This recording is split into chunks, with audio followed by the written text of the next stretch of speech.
Hey guys, welcome to Jerry's Live. As always, I'm your host, Amy Gardner-Dean. I apparently now have the creep and crud that you three ladies have so lovingly passed through the department. So, yeah, Amanda's like, me? What? Yeah, I think, well, that's right. You were the one that didn't get it. It's your turn next week. So I apologize in advance if I'm a little kind of harder to hear than normal, and my ears are ringing kind of loud. So if I don't hear you ladies when you ask the questions, just say it a little bit louder. You may have to take one for the team and holler this time. So we got the new microphone, so hopefully everybody can all hear us right. a little better. Well, that's good. Hopefully that would be, they'll just hear how lovely I sound. Okay, well, great. This week we're going to be doing beginner graphite pencil drawing. The episode is JL91.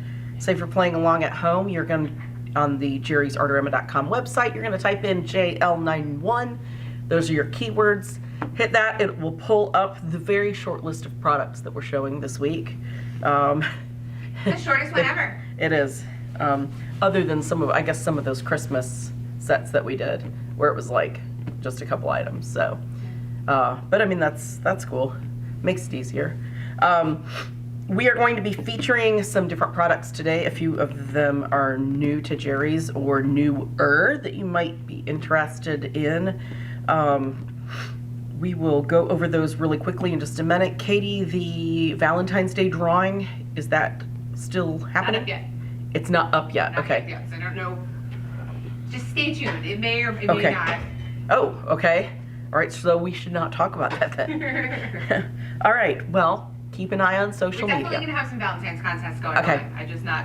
All right, so Valentine's contest, keep an eye on social media for that because there's going to be gift cards. So keep an eye on that. If you don't follow it, follow, so then when it pops up, you can make sure to enter so you don't accidentally skip it and then the day after Valentine's Day go, no. All right, good to know. We're gonna go ahead and jump right in because we're gonna try to do a couple different exercises today with drawing live. For this, it seems like drawing skills are something that even, I mean, professional artists are more or less proficient at, but it's something that if you've ever been, even in a higher end gallery, Katie, don't you think, where you'll be looking at stuff and you'll be like, they'll have some mad painting skills and you can tell that their drawing skills are just not up to snuff, where something just looks off. It's off. If it's a realistic work and you're not sure what it is, whether it's that on a portrait, that 3/4 view just isn't right, whether it's, you know, something where they've got perspective going on, something where even with the people that involved, like all of a sudden it looks like they're wearing like a baseball mitt for a hand, because Things are hard. no, they are, but that's also a basic drawing skill, and there's ways that even seasoned professionals can kind of go back and take some techniques, brush up on them, and that will help them with kind of maybe some of the issues that they know that they face as artists. Drawing also seems like the scariest thing to people because it's the surest example of whether your work is technically proficient or not, right? Up front and personal, it's pretty hard to hide poor drawing skills. So it's like everything else. It's interesting. This is a book that and it's very threadbare and beat up from all the years that I've carried it, but it's Drawing on the Artist Within by Betty Edwards. A lot of people know drawing on the right side of the brain. This goes into more the psychology of, especially if you're going to teach, how people see and learn when they're drawing, and kind of ways that you can kind of troubleshoot as you're seeing them work. Things that maybe they're not catching that they can catch. I used to teach at a men's federal prison years ago before I had kids, and I took that book and did some experimenting with some of the people that did not have any basic drawing skills to kind of start with, and trained them in some kind of very weird, unorthodox ways, and was able to get some guys that got really proficient because they had time to practice. And that's what it is. Everybody wants to say it's oh, you know, especially if you've come from a family of artists, oh, it's inherited, it's the genes. It's not that. It's about taking the time and practicing, trying new things. Whether they're successful or not, it doesn't matter. All of that compounds itself and builds technique-wise over time, you just subconsciously don't know that. So, so this is a great book. Some of the things that we're going to do today are kind of based loosely off of some of the things that she talks about in there. So let's jump right in. We'll look at some of these products and then we'll kind of go from there. The set that we're going to be using today is the Cezanne Graphite pencil tin set of 12. It is from 2H all the way up to 12B, but don't get alarmed. It's essentially what, 9B is. It's just they skip from 6 to 8 to 10 to 12. So right there, it's the same amount as a regular. I know, it's like, I don't understand that, but 10B doesn't make it any darker. It's, then 12B doesn't make it any darker than like a regular 9B. So, but it's a crazy, stupid price. It's $7.69 for a set of 12 pencils. And the crazy thing about that is when you're talking about high-end graphite pencils, you're talking about bonded leads. What bonding is they've got that little piece of pencil lead that goes through it, then they've got the wood, they actually glue it in place in that wood barrel. And what that does is if you drop the pencil and it breaks all inside that pencil, as you're sharpening, you don't keep getting those pieces falling out and falling out and falling out and falling out. They will stay glued in there until you get down to the point of where it's actually sticking out of the barrel where it breaks. Is there something that you might talk about? The book name is Drawing on the Artist Within from Betty Edwards. Thank you. All right, it's her second one of those. Okay, so getting a bonded pencil where you've got decent graphite and stuff in a set that's this inexpensive, usually figure that you're going to pay $1 a pencil is the average for getting a drawing set of pencils. Maybe slightly less when it's in a tin, but then you figure it's got the tin and all that other stuff that goes with it. This is a really good deal for a great set of a range of darknesses that would make it easier kind of with learning. And this is I went ahead and did this so you could kind of see earlier. If you can zoom in on that, Katie. We've got from 2H all the way down to the 12B. What I did with this was very light lines, not shading, just doing lines. The next one I kind of colored gently, so there's some pressure on the pencil, but not a lot. And kind of rubbed it back and forth. So it's not, these I'm actually picking up the pencil at the end of the line. This I'm not picking it up, I'm just kind of using what you do kind of with colored pencils when you're just kind of blocking in some color. This one I pushed hard, applied pressure, and then scrubbed it really good, kind of in the same way. So you can see what a 2H is going to give you: H, HB, B, 2B, 3B. You start getting up into the 4B with those lines, the pencil starts becoming much softer. It's incredibly easy to lay down the graphite. It's harder to get those really nice, crisp, fine lines that you're going to find up in this range. So, which is still fine. You're using these darker pencils more to enhance actually lines and make some areas darker or lighter. You're not going to be using these to do your underdrawings because that's going to be too black and it's going to be more difficult to remove.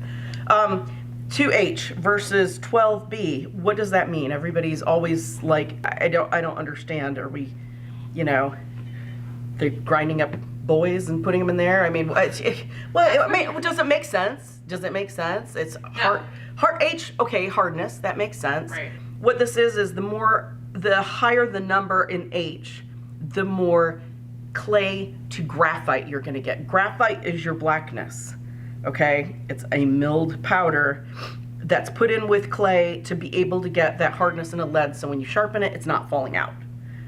So the higher that number in H, the more clay, the less graphite. So you can get a much harder, finer line. It's very thin, but you can't, this is not dark at all. If you wanted something dark, especially something that's gonna show up on camera, it shows up on the, thing, but not like these other ones down here that are almost shiny. There's so graphite in them, so much graphite. So once you get to HB, you're starting to get more graphite. B on, it's a lot less clay. That's why these are so incredibly soft. So you can see just the same pressure on those lines, how nice and thin and controlled these are.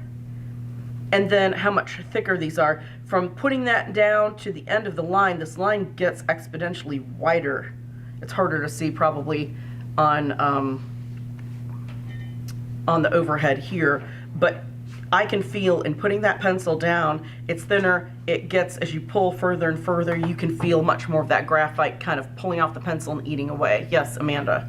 Will they say bonded in the title, or how will you know if they are? Read the copy. That's why there's always copy. When you're looking on the website, there's information.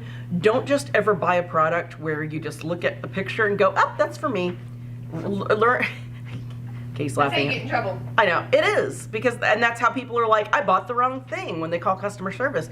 I understand the excitement and wanting to buy your art supplies, but do a little bit of research, because how do you know what's good quality and what's not? A price does not, just because something's inexpensive doesn't mean it's a good value, okay? Just because something is really expensive does not mean that's the best thing out there. Oh my gosh, that must be what I need to have, okay? Always read it and do your research. Because we have pencils that cost more than this set right now that are not bonded. So, in different brands. So anyway, so that's the set that we're going to be using today. I will probably use, when I'm doing my drawing, probably a 3B so it's easier for you guys to see. I would not use something that probably dark if I was doing my own drawing at home, because I like really nice control of the line. When I shade, I don't put the pencil down sideways. I actually am using line to shade, so I like a little bit more control, and then I would go into some of the darker ones where I need to accent that and make something richer. So, and what I mean by that, let's, no, it's over here, is this. So, this is a good example of when we talk about paper. This looks very creamy. I'm sure, does it look creamy on you guys' monitors, or is it pretty white? It's a little creamier on yours. Okay, it's like, here it is like a cream paper. It looks like Arsha's cream colored watercolor paper. This is an example of before I knew a lot about paper and got more into researching it. Paper that is acid free, it's not cotton, but it's an acid-free drawing paper. It's a decent weight. It grabs the pencil really nicely, but as I'm working on this, just with exposure to the air, it starts going from a nice bright white to very cream colored. So I ended up doing this drawing on something different because it was a commission for a judge and I did not want it to be cream colored paper. But the example that this is for is, you can see where I've used very fine lines, more along like the 2H here for these backgrounds. This is actually line and shading, all right? None of this is turned on its side smudged. It's all line. Then when I'm going into some of these darker areas, I'm using 4, 5B, 6B for some of those really black blacks. You know, you can see that very close on the eyes. It's obviously not these up here, right? Okay, does that make sense for everybody? And this is a good example of when we talk about negative shape later, positive and negative shape. I'm using the shadow behind the dog's head to imply the shape. There's no outline of his hair here. The shading that I'm doing is what actually cuts and blocks in the shape, so that when the viewer sees that, they actually see that as an outline to this dog. It's not a Westie, it's a Cairn Terrier, which is a little scruffy looking. They're terriers, they're all scruffy looking. What do they call, why do they call them the terror group? Because they're terrors. Just saying. So that's what we're talking about, negative space. I'm using the background, where the background meets the outside of that object. I'm actually drawing the background as opposed to drawing the object itself. Always switch that foreground background as you're working on different things. That will help you see items easier as you're drawing. All right. Okay, so paper that we're going to use. I brought 2 papers along. This is where it's really as much of the nuts and bolts of drawing as it is the actual pencils, guys. Because if you're using typing paper is going to be very slick. You know, just regular photocopy paper. Newsprint. I hate schools using newsprint because although yes, it's very inexpensive, it's not acid free. Those drawings are going to get worse and worse over time. Newsprint gets very brittle and weak. It doesn't have enough tooth to really grab that pencil to kind of teach you how to feel your lines. And to me, if it doesn't have some tooth to the paper, you can't learn to shade with line because it's not grippy enough. Everything just looks better smudged because it's smoother, and that's the easiest way to go. So we've got the Jerry's Colossal Deluxe Sketch Pad. This is a 60-pound paper. It's acid free. It's got great tooth. Everything that we've done on this to date, and we've had these in more than a year, right? Nothing is yellowed, and that's with pads sitting out here in conditions where it gets swampy in here. I've not had anything not look this nice kind of cool white color. Very pleased with it. Yeah. Considering the price point for it. Oh no, So inexpensive. it's crazy great. So, and I like a 60-pound or heavier paper, and this actually feels to me more like in performance like an 80-pound paper with some tooth than it does a 60-pound paper, which makes the paper snob in me very happy. Then this is something they used to call cartridge paper when I was in school, or even, I guess, bond paper sometimes. This is the Union Square pad. This is smooth drawing paper. This is actually 80 pounds, and it's got a slight tooth to it. I think it has less tooth than the Colossal, but it's 80 pounds, so it's a little bit heavier weight. So for more final drawings, where like, say you're trying to do like drawings to get into competition or something like that, you're less likely to wrinkle something when you're trying to mat it and frame it. The heavier the paper weight is. I'm not saying to go to 300-pound paper and like be like, oh, well, she said go heavier, you know. That's not necessary. That can actually be kind of unwieldy and give some problems all of its own with that. But this is a great weight paper right here. Either one of these, I think the tooth being on this 60-pound paper being slightly more actually compensates and makes them pretty even, don't you think, Katie? So, so those are the two types of paper that yes, Frida. Cynthia on YouTube is asking if you want to become a graphite artist, what types of paper should you be looking for? We will try to go into a paper episode later because I'm afraid if we have a lengthy discussion about this, we're going to not get to the drawing. And if you'll remind me when we're drawing, if we're not having a lot of questions, Frida, reiterate that, and I can maybe talk about that while we're doing the drawing. It's good to get, if you're wanting to do pencil work, like be a pencil illustrator, even looking at Bristol board, illustration board, things like that, where it's heavier, where it's more durable for repeated erasing. That's another thing why you want that heavier paper, is because everybody likes to erase if need be, and the more enthusiastically you tend to erase, the more you're going to damage a lighter weight paper. So some stuff like Bristol and stuff like that are really good ones to actually, an illustration board, if you're going to get into that kind of thing, would be the thing to do, in my opinion. All right, let's see, where did my notes go?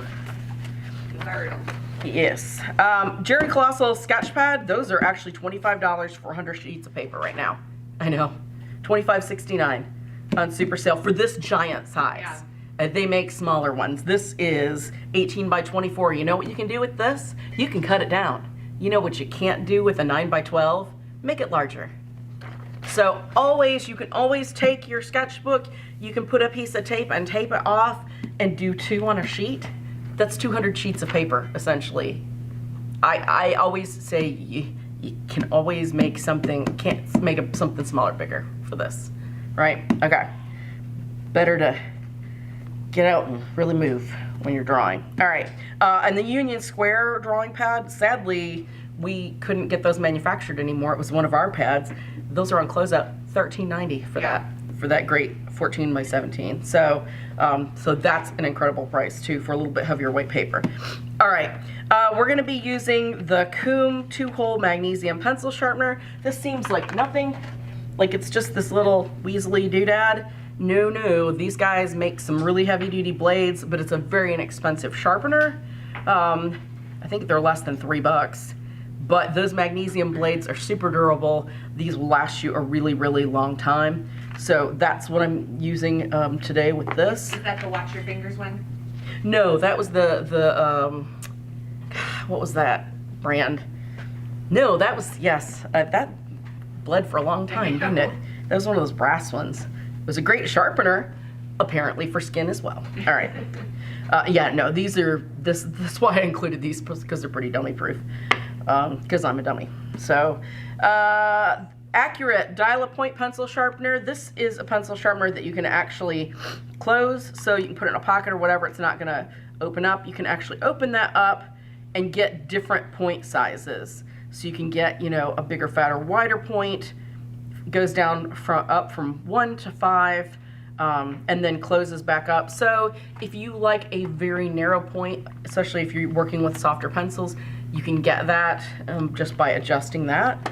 So that's also one that's very popular that people like, just because it's closed. You can put it in a pocket. It's not gonna get shavings all in your pocket.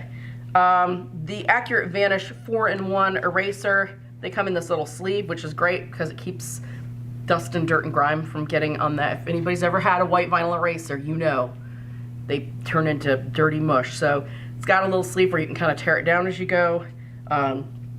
That's a great 4-in-1 eraser. I don't, 4 sides and erases, I guess. They erase everything and very gently. And very neatly. Yes, a lot of people like kneadable erasers. I included that because some people just insist that they're perfect. They're great for charcoal to me on heavier paper because you can kind of blot up some dust. You could also do it on this if you're using those softer leads. Since I tend not to use as soft of a lead, I don't necessarily like the kneadable eraser, and I've got a texture thing, and kneadable erasers are gross. Just my opinion. Yeah. Yeah, it's tacky, and it's like Everything sticks to them. it's like taking away a piece of taffy from your 3-year-old who's just been chewing it and chewing it and chewing it, and you know if you don't take it away, they're gonna get it in their hair. It's like that to me. Just that thought just grosses me out. Blech. Everything sticks. All right, something more exciting than taffy. The Marie's 4B eraser is my favorite one. These I things, love that thing. these things will pull up oil pencil and stuff. The Vanish will to a point. This, I think, gets almost everything that you could imagine or not imagine coming up with an eraser. You still want to be gentle with them, but other than a stick eraser for really erasing really detailed stuff, I love this. And they're kind of soft. It's easy to maneuver with them and almost use them as a tool as well. I think this is the one I used when we did the elephant drawing to draw kind of the negative shape back out. All right, so those are the erasers. We looked at our pencil set. All right. So let's get going with, we talk about sketchbooks all the time. I'm still gonna lecture you. You need a sketchbook and you need to be, or a big pad like this, but keep your stuff. Get a drawer or you know, a box, the clamshell boxes, get a, you know, if you've got something this big. I get a big rubber band and put it around those and keep them all together. Yeah, I mean, you can roll them and do that. Keep your stuff because it's always great to look back and see where you've come back from. I've got these ancient sketchbooks from college. This one goes back to 1990 and 92. I carried this one with me. You can see that it's lost the spine and I've had to tape it over that time. It's just going back and looking through it and seeing the line quality of my work then versus now is, it makes me very happy and also a little, you know, but I mean, for then, that was great for me, but it's good to do that. It's those days where you're like, God, I can't get this, everything is going wrong. Oh, I'm sorry, did I close it right before you came? Not fast enough. Days where you feel like you're not progressing, you're just not hitting it. It's good to go back through and just say, hey, look, I need to be a little kinder to myself. You know, I'm doing it. I'm getting there. I mean, that versus, let's see, I know I've got some ink drawings in here from when I was in the hospital. I'm crazy. I will take stuff Okay, look at the difference between that and this. I mean, granted, I was on drugs, so we're gonna allow this center thing here, but look at how much cleaner the line quality is on these, you know? There's your kangaroo, Katie. So just that little bit of stuff, you know, there's a mama dog and her baby with marker. So just sometimes going back, I'm like, wow, I was much like crazier. I can get some nice lines, good line quality there. Always a good thing. Plus, it encourages you to keep working on that sketchbook. Got a shelf full of them. All right, so let's get going with this. Now, this is going to be essentially what I do with a very basic class where, especially if people are curious about drawing, maybe they enjoy drawing, but they've never taken an actual, you know, legit class. The Raleigh Christian Academy, when Sharon does the workshops up there, I do this class with that group because the kids can, you know, come in and work on this. Now, exercises. So we're gonna do the exercises. This is always good to do, you know, especially if you're in the studio not sure what to do and you know you want to draw. Start with some just very loose organic forms. Focus on making things where, you know, it's fluid, it's not herky-jerky, kind of like this. Really getting that from all the way from the shoulder. You can see my shoulder is actually moving my whole arm, but I'm controlling it down to, you know, some little curls and then some nice, big, sizable. It doesn't have to be anything in particular. You're just kind of getting that. What do athletes do? They warm up before a game, right? They just don't jump in and start playing basketball or whatever. They actually have to warm up. You should actually do this as an artist, okay?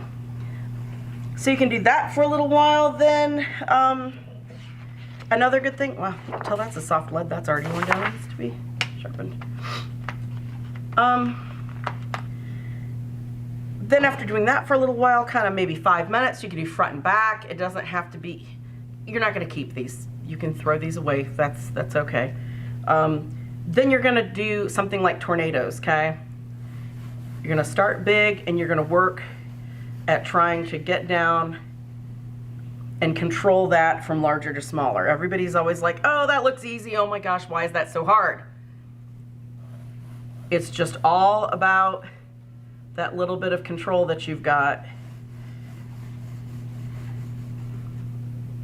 Make them big, make them small. Then, this is always the hardest part that I can't go back from. And I can tell I've been painting a lot and not drawing when I go to do this. Trying to go backwards and do them from the smallest point to the largest point. It's just using different kind of, a different twist of the muscles in your hand. It's also using a little bit of a different mental capability to try to, it's hard for me to talk while I'm doing it. To try to do that switch in your head. Oh, that actually looks better than the other ones. Huh. Okay, well. But it's about muscle control, and it's about developing muscle control and muscle memory, okay? So you can do those. As you do them, you can variate the pressure, maybe push harder, and then as you get lighter, try to push a little lighter, lighter, lighter. Just so you're used to, you know, line control, weight control, you know, how much you're pushing on the pencil, and go from there. All right, so then when you think you've got those mastered, do what we used to call the Japanese lanterns or Chinese lanterns.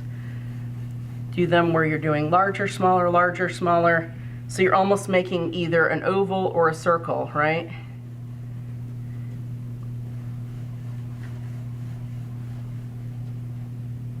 So that you've got that oval shape. Do oblong, do all sorts of things, but just practice that line control. Okay. These don't have to be perfect. Again, we're just practicing.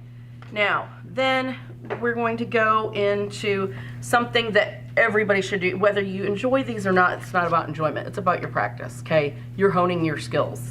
You're developing just your hand-eye coordination. Just like shooting hoops. Not everybody can go and be Michael Jordan, right? Amanda? What's that Right. quote? Not Every everybody's artist Michael. was once an amateur. Yes.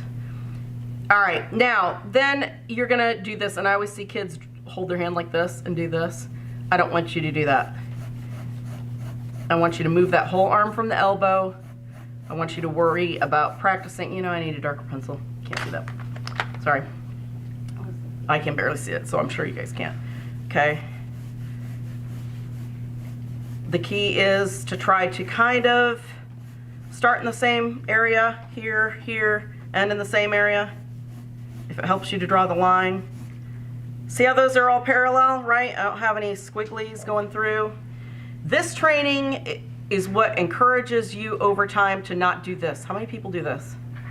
Scritchy, scritchy, scritchy, scritchy. Oh, I'm drawing this line, and it's this little scritchy, scratchy, right? Chicken scratch.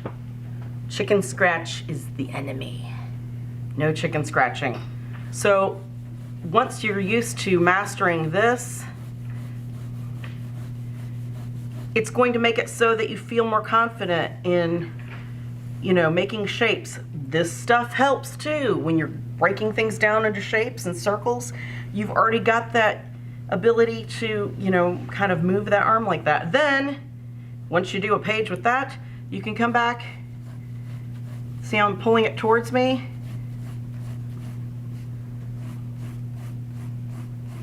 Not side to side, pulling it towards me, right? Those are relatively parallel as well. Then, I'm gonna have to take a softer pencil and do this. Then, go in. Now I want you to make them really close together. You can do it from the wrist here. Then, I want you to make them really close together this way. And then, turn it a little and angle it again. Start making those overlap. Start working on, not in a box where you're filling in that whole box, but slowly but surely you're darkening that space. See how we're shading that as we go along, everybody? Does that make sense? Mm-hmm. Okay, that little bit. I turn it a little to the side. See how that value suddenly shifted? Over here is much darker than over there, right? Do you sharpen the pencil to a point before you start? Usually by now I would have sharpened this pencil like 4 times because this is already getting soft and hard to control, but it's going to be too much stopping and starting. I like my lines nice and crisp for presentation purposes for you guys to see. This makes sense? Okay, but see how different that is with that shadow? That's much darker right in this area, right? That's how I shaded that dog. All this little cross hatching, just like that. Okay? And when you're working on something, you don't have to do this and try to go up to the thing. You can turn your paper.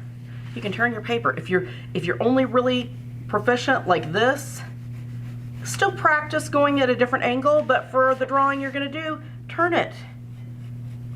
Make it so that it's easy on you. There's cheat sheet ways around everything, okay? All right, so those are warm-up exercises that you can do and that will help train your hand-eye coordination. It will help train your muscle memory. It will make you better at drawing. Throw that down there. All right. So, get away. Okay. All right, so we are going to do, I think we may only have time to do the hand, but we'll see. We can always come back and do, because we're going to do multiples of these, right, Katie? We'll do next step things. Oh, yeah. So we'll do... All of our beginning ones we'll definitely do follow-up. Yes. 201s. All right. Okay. Doing this so I don't get shavings everywhere. All right. Oh, that makes it so baby. Oh, that's what it is the 5 gets the little tiny ones. Look. That's so funny. Okay. All right, so let me get the other one because I know what the other one produces and then I don't have to sit and guess. All right, I'm gonna get this to sharpen it over here. All right, okay, so Katie, do you think the chubby is gonna be dark enough for people to see? What were you using just a second? Yeah, that's good. Is that dark enough Yeah. for sure? Okay, because, Yeah. well, I guess I'm looking up at the monitor. That's the color's a little wonky. I'll sharpen the 2B and the 3B. If it looks like, if people are saying it's a little hard to see, let me know. I just, You can see that. huh? You can see it. Okay. I just don't want it to be too soft. I tend to draw very light, just so I don't have to erase. Ames, when you Yes. get started with that Questions? and are on a roll, I just have a philosophical more question. Oh boy. One of our viewers would like to know whether you prefer drawing or painting and why. So I figured you could talk about Okay. that while you're doing your All right. hand thing. Okay, so when you are getting ready to draw something, and when you go to draw to practice things, everybody always overthinks it. They get these crazy still lives or this or that, or, you know, and then you start getting that kind of overwhelmed, like, oh my gosh, this is so hard, because all of a sudden you're introducing multiple things, right, into your, into kind of your plan of what you're gonna do. That book is fantastic at breaking down the psychology of this. You will overwhelm yourself, and what you do is switch into left brain mode, and you're like, can't do it. Left brain takes it as that very logical, very kind of formal, just, no, look at all these things. This is not going to happen, or surely if it does, you are not going to do a very good job on it, right? You have to tell that little left brain to shut up, because he's, and I don't even know if it's a he or she, it's just that nagging Nelly in your head. You want to set it aside and trick it. The best way to do that is draw things that you're used to seeing. What things are we used to seeing? We have two hands, right?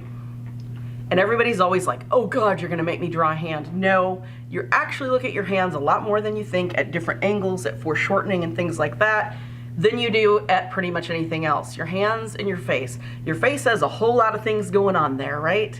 So that's just too, again, like a still life, if you suddenly bring in 7 things and it's too much and it's overwhelming, you got one hand, okay?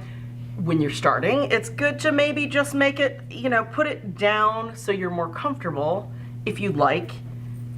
They didn't let us do that in school, so I like weird foreshortening, because it helps me, for me, it helps for people to see what I'm talking about when I'm talking about positive and negative shapes, because I'm not drawing the item. Sometimes I'm drawing the outside of the item, just kind of, because that line, either way, the line that you're drawing is dictating the item, and it's dictating the negative space around it, correct?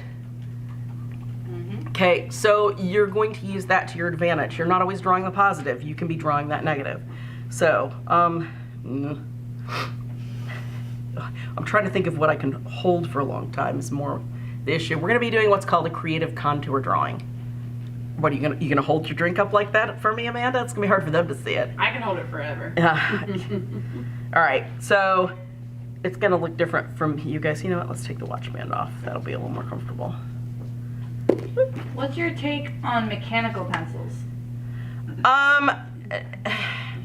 Unless you're gonna get a full-size lead, like that's in a regular pencil, no, because it's not, you're not able to use softer leads in the mechanical pencils or exert a lot of pressure, because it doesn't have that wood barrel to support it. It's just better to have a traditional pencil. They do make lead holders. Create a Color and a couple other people make a lead holder where there's actually a lead that drops in that is then supported by 3 prongs. You can do that because they've got different lead, you know, weights as far as how much graphite or how much clay in them. So that would be fine. And with those, you can buy charcoal, you can buy oil, you know, pigment with oil, like the sepia leads and things like that. So it's just easier to do this, especially when you don't have the drawing skills to begin with. Don't overthink the items, just get regular pencils. Okay? All right. You mentioned clay in the graphite. Yes. One of my questions earlier was, how do you determine based on copy or something like that? Let me try that again. Hang on one second. I know this is going to be hard for you. Can you pull your head back just a I can't, okay. Sorry, I'm gonna be like leaning funny on the table. All Are you saying when people are buying a set or when they're buying? When you're buying pencils, how do you avoid getting pencils that have essentially nuggets of clay in the graphite? If you're getting pencils where it's not blended together, you're getting really crappy cheap pencils. Yeah. It's going to be mixed well. They're mixing it and baking it separate and then putting it in the wood barrel. So, as long as it's from a pencil that's done that. no, as long as it's from even the 2B pencils and stuff like you use for school, and those are the cheapest thing ever. Yeah. Those aren't going to be a problem. It's not like somebody's in a back in a back room mixing it together by hand to make a pencil. So you're perfectly fine. All right, contour means outline, right? Right? Okay. God, this is hard not to lean over. You can lean a little bit. You just were leaning like way. Okay, I got a little overexcited on that. That's why there's erasers. Nope. No eraser. When you do these contour drawings, you are going to just Live with it. wing it. It's good for you. And this isn't going to be perfect. What you're doing is you're practicing, okay, guys? This isn't your final finished drawing. We're not shading this. Contour drawing is just practice. What I'm practicing here is using my eye to look at these shapes and balance them with the line and use the positive and negative space within the lines here to measure with my eye how much distance is from this line to this line. Make sure I leave it. I see another line over here that I'm going to have to come back to over here. Did I leave enough room for that? Yes, I think that I did. If you ever have to, you can always take your pencil, hold it up, kind of look at it, from shape to shape, kind of block off, pinch off a place on the pencil that you're using. If I'm measuring my thumb like this, did I leave it enough room between here and here? Yes, I did. It looks right. Okay, are there any other questions, or should I answer the philosophical? Is that Patty? No. Okay. Go for philosophical. Okay. Painting or drawing, which one? That's the question, right? Yeah. 2 different animals all together. I like both for very different reasons. You can't have really painting without the drawing background. Yeah. But I don't know. I like color, but there's also ways to draw in color as well. So that's not really a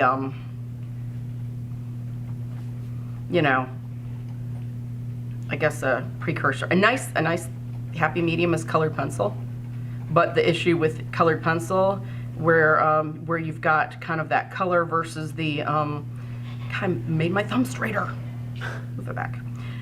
Versus the pencil form of it is a lot of pigments that go in colored pencil are not light fast or don't have as good a light fastness as I would like as a painter. So that's not really, to me, a super finished, super archival work for like long term. Okay, see how I'm varying the pressure of the line? That was very light because I was kind of trying to decide where I wanted that to go. And then somewhere I want it to be heavier, I can go back and kind of push on that line, if that makes sense. And unfortunately, I'm seeing my hand from a very different angle than you guys are, so it makes it a little harder to kind of see exactly what I'm seeing. All right. Other crazy philosophical questions? Is now a good time for the paper question? Okay, what was the question? The question was, if one is aiming to be a graphite artist, what should they look for in a paper? And along that vein, another viewer asked what your opinion is of the art alternatives paper and what the quality on that. I've not used the art alternatives paper. If is this the same person that's wanting to be the professional artist? Mm-hmm. Okay, if you're wanting to be a professional artist, you need to get used to practicing on the same type of paper that you're going to, other than the scribbles and the squabbles and the practice at the beginning, you are going to want to start using paper that's going to be your finished paper. And really, just like with watercolor, if you're wanting to be high-end professional and sell work for, good prices, you need to be using cotton paper, in my opinion. Now, cotton paper isn't the same, it doesn't have the sizing in it if it's for drawing and not water media, you know, or it might have some sizing for washes or something like that, but it's not going to be specifically for watercolor. So the prices will be lower than like a watercolor paper, you know, will be. But it's good to use cotton or, you know, a brand name of paper that produces, you know, a lot of different artist papers, even if they're paper pulp, because they're going to have better manufacturing, more consistent manufacturing. Art Alternatives is typically a value line. There's nothing wrong with a value line, but when you're looking at professional things, especially where you're wanting to, you know, sell, just because you're doing pencil sketches doesn't mean that this should be any less of a quality issue with materials than if you're doing oil paint, you know, if that makes any sense. If anything, you can spot cheap, you know, cheap pencils and cheap paper really easily.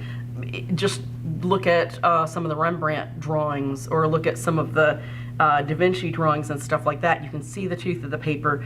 You can see the materials, you know, on there and how nicely they hold up. That stuff wasn't paper pulp paper, folks, right? That stuff was cotton paper or linen paper. All right. Other weird questions? This seems like the weird question. I keep moving, Katie. It's hard. Well, I'm like thinking about it, and then up. I'm like, I just moved. That's fine. Yes, Frida. It sounded like there was a question in One the of our forming. viewers asked if you have an Amy's Essential Favorites for your drawing kit, if she were to want to start up. Like things that I think For that drawing. like, Pretty much what's on the list.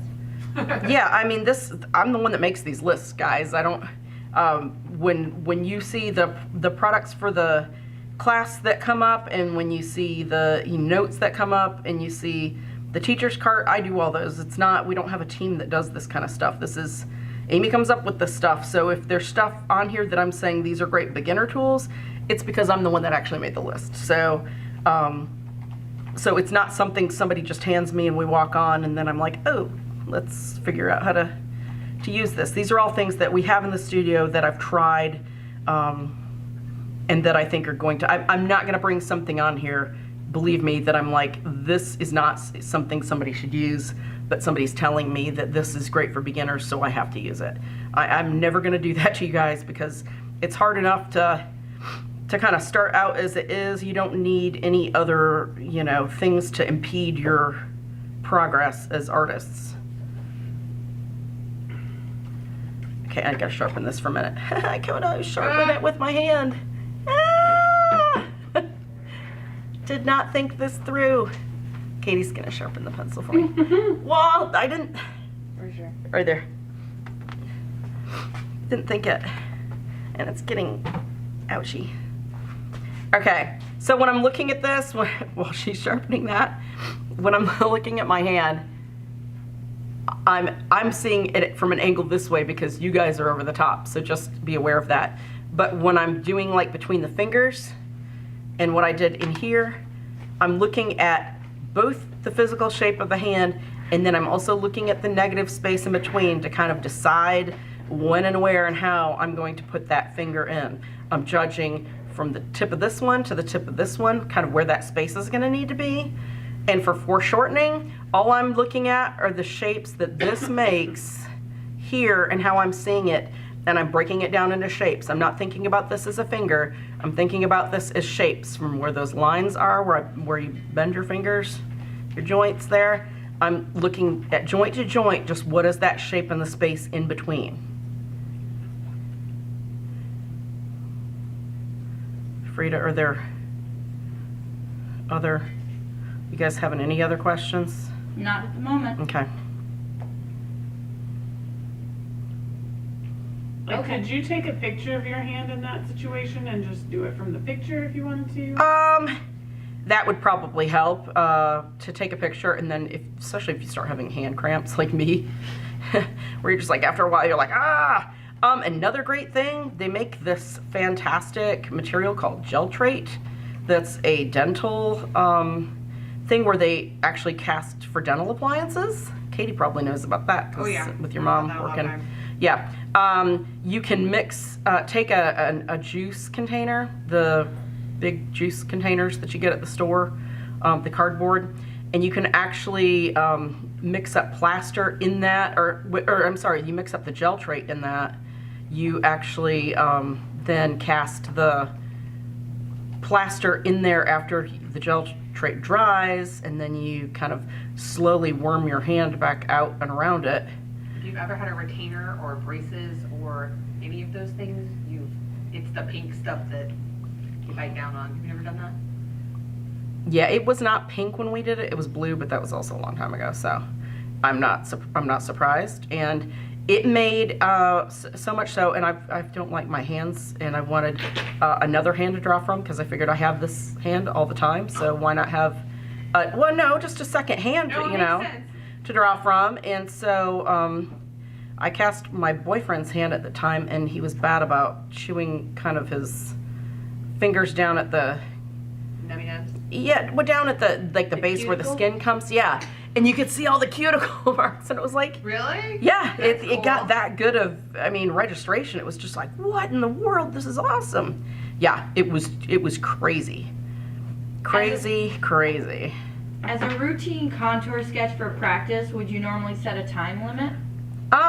No, you could if you wanted, but at first, go easy on yourself. I mean, unless you're trying to learn to go and sketch live places where you're going to have live models and things like that, then I understand to get used to, you know, kind of having that where you're going to need to do it. But at first, go easy on yourself. You know, you're trying to learn, you're trying to practice, just, you know, something like this. I mean, what time did we start this, Katie? It hasn't been that long. 15 minutes? Yeah, so I mean, something like this, Well, and you're talking in 25, questions. yeah, which I'm not good at. I start getting that far away. All right. Do you ever use grids to draw? Grids are good if you're drawing something like, especially trying to get something on canvas. It's not a good way to train your eye.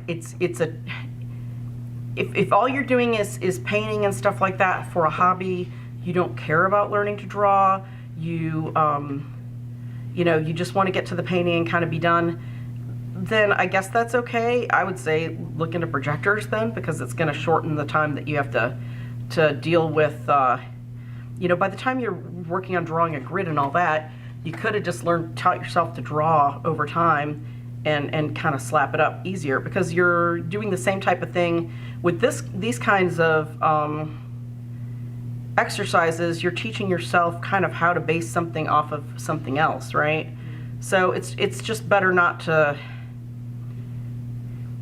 Those are better for a time constraint. Or let's say you're doing a landscape, like some sort of Renaissance thing, and you've got all these figures and urns and pillars, and then I would say, yeah, maybe that's not the worst idea. I've seen But people use it to, if they're trying to dramatically size something up or dramatically size it down. Yeah, keep the that's- perspective. and that's very different. But I can't. That to me starts my left brain into going, what are you doing? This looks. I have problems looking at the grid work and then figuring out where my lines actually go. Too So much going on. yes. So I have a couple of viewers that wonder if you could share like what part, like how your hand relates to what you're drawing. I don't know if that makes sense. Like how you decide how to draw it based on what you're looking at. What I'm doing is, as I'm going along, I'm looking at the form next to it and the negative space and the positive space. Where is this part coming in, interacting with that palm? You know, where's the shape in relation to this? How wide? What's kind of the outer edge of this part as I'm coming down and around here? All you're doing is assessing. You're assessing and you're making quick little notations, right? That's really the only way I know how to how to explain it. It's you're constantly just judging, how am I leaving enough space from here to here? Am I leaving enough room in between here and here? What angle is that coming down? Does the negative space have a V like that? Yes, that's about that angle. It's just I'm not taking this and doing this because number one, I'm trying to lean over enough so I can see, but also lean back enough where I'm not in the way, so I can't, my balance is kind of skewed from doing this. So if that makes any sense, it's just a balance of that negative and positive shape and what lines you've got down, how that then relates to the next part. And this is, my hand was more like this earlier when I started, and now it's become like this. So I've got kind of this angle like this with the thumb, and then that in the middle for the fingers, and then this with that. But I mean, we're talking about, this isn't a finished drawing. This is just a creative contour drawing, right? Does this look like a hand? Yes. Is it believable with the foreshortening and everything else? Yes. Is it a finished drawing? This is practice. Okay? Absolutely practice. Now, what I would be doing if we had more time is taking that same concept. I make the kids take off their shoe because you know what? They brought their own thing. Oh, wow. And especially women, Yeah. we're really good at looking at shoes when we go to buy them and studying them, and we know what that outline looks like in our closet when we're looking for a particular pair, right? And sadly, now you know that Amy is a little bit punk rock, and this is my regular shoe that I'd be wearing here. So I have tennis shoes on so that the concrete's not killing me. So I would take that shoe and I would put it somewhere so I've got kind of an angle. Resist the temptation to just set it down flat or prop it up on a box and you know, so you've got just this outline. Because you know what, that's really not as easy as you think, because you've got all sorts of things going on. It's a lot of very complex shapes that you're not having to hold a hand still to do. It's got laces. If it doesn't have laces, I had this girl last year who was all excited when we realized that they were having to take their shoes off, and she was like, I have boots, ha ha ha. And she puts the boot up and it goes, and it was this like, it ended up being the most beautiful, like undulating, just like, she had the most fun with it, but she was so freaked out when all of a sudden it was like a suede boot that was knee high. So all of a sudden there was that kind of cascading effect to it. Don't be afraid if you're, you know, use it where you're looking at it like this, where you've got it at an angle like this, where it's all sorts of different ways, where the tongue is in, the tongue is out, the laces are all messed up. You could tie it all the way up. This type of stuff is the easiest practice in the world because we're used to looking at our hands. We're used to looking at shoes. All you're doing is assessing the lines and the curves and where they are in relationship to each other. It's really not that hard. Take care and happy drawing.